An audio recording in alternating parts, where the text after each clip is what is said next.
आज যে অঙ্কটি করব এই অঙ্কটি পরীক্ষায় বারবার আসে। তুমি কি পারবে?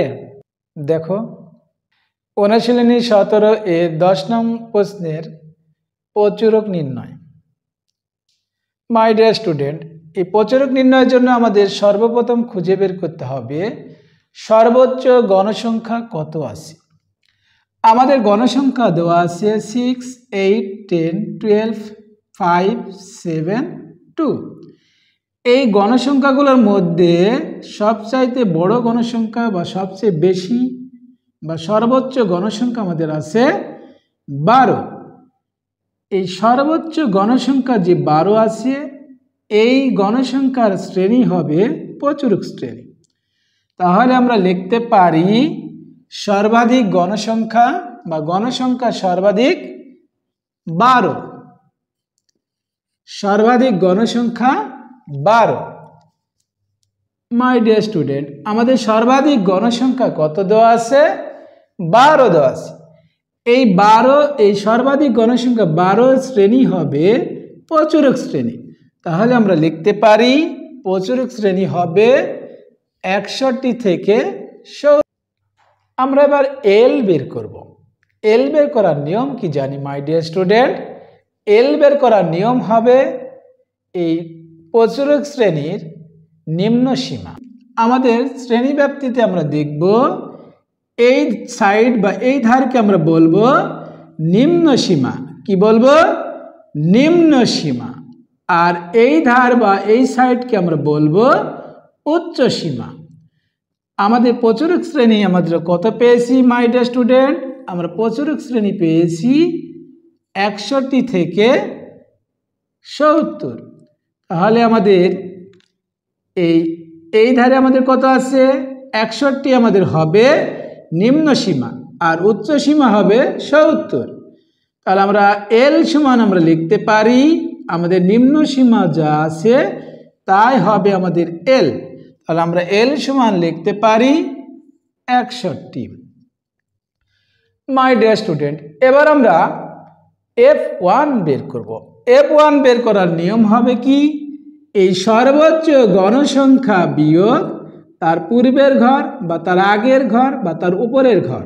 তাহলে আমাদের সর্বোচ্চ গণসংখ্যা আছে 12 এবং তার উপরের ঘর আছে 10।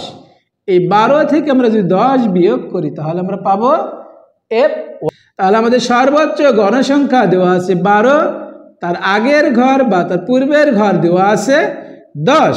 তাহলে আমরা 12 থেকে 10 বিয়োগ করলে আমরা পাবো মাই ডিয়ার স্টুডেন্ট 12 থেকে 10 বিয়োগ করলে আমরা পাবো 2। এবার আমরা F2 বের করব। F2 বের করার নিয়ম কি মাই ডিয়ার স্টুডেন্ট? F2 বের করার নিয়ম সর্বোচ্চ গণসংখ্যা বিয়োগ তার নিচের ঘর বা তার পরবর্তী ঘর বা তার পরের ঘর। তাহলে আমাদের সর্বোচ্চ গণসংখ্যা আছে 12 আর তার নিচের ঘর আছে আমাদের 5। এই 12 থেকে আমরা যদি 5 বিয়োগ করি তাহলে আমরা পাবো 12 বিয়োগ 5 ইকুয়াল টু 7 বা 7। আমাদের এখানে শ্রেণী ব্যাপ্তি দেওয়া আছে কত my dear student?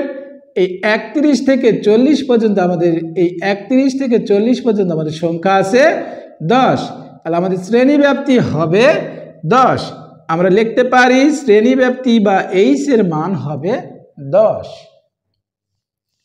My dear student, আমরা প্রচুরক নির্ণয় করব। তাহলে প্রচুরক সমান আমরা সূত্র জানি। প্রচুরকের ইংলিশ হবে মোড। আমরা প্রচুরকের সংক্ষিপ্ত রূপ লিখব MO equal to L plus F1 by F1 plus F2 গুণ H। আমরা এবার মান বসিয়ে দেবো। আমাদের L এর মান দেওয়া আছে কত? L এর মান আমরা পেয়েছি 61, তারপর প্লাস চিহ্ন, এখানে প্লাস চিহ্ন আছে, প্লাস চিহ্ন দিয়ে দাও। F1 এর মান আমরা কত পেয়েছি? F1 এর মান পেয়েছি 2, F1 এর মান 2, তারপর প্লাস চিহ্ন। F2 এর মান আমরা কত পেয়েছি? F2 এর মান পেয়েছি আমরা 7, তারপরে গুণ H এর মান। H এর মান কত পেয়েছি আমরা? H এর মান পেয়েছি আমরা 10 বা 10। 61 প্লাস 2 আর 10 গুণ করো। আর নিচে 2 আর 7 যোগ করলে হবে 9। মাই ডিয়ার স্টুডেন্ট, আমরা এই 2 আর 10 গুণ করে আমরা পাবো 20। এই 20কে যদি আমরা 9 দিয়ে ভাগ করি তাহলে আমরা পাবো 20কে 9 দিয়ে ভাগ করলে আমরা পাবো 2.2228। 20কে যদি 9 দিয়ে ভাগ করি তাহলে আমরা পাবো 2.222। এই 2.222 যোগ 61 যদি আমরা যোগ করি তাহলে আমরা পাবো কত? 63.22। প্রচুরকের অ্যান্সার হবে 63.222।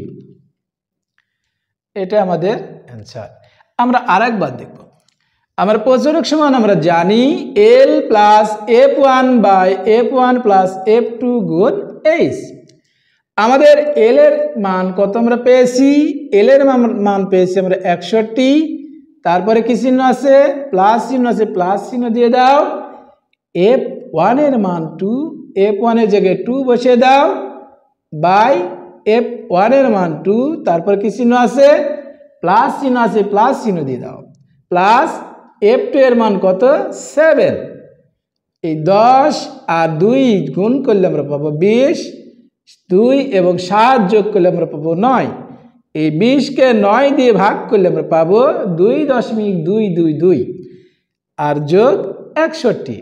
61 যোগ 2.2 দিয়ে যোগ করলে আমরা পাবো 63.222।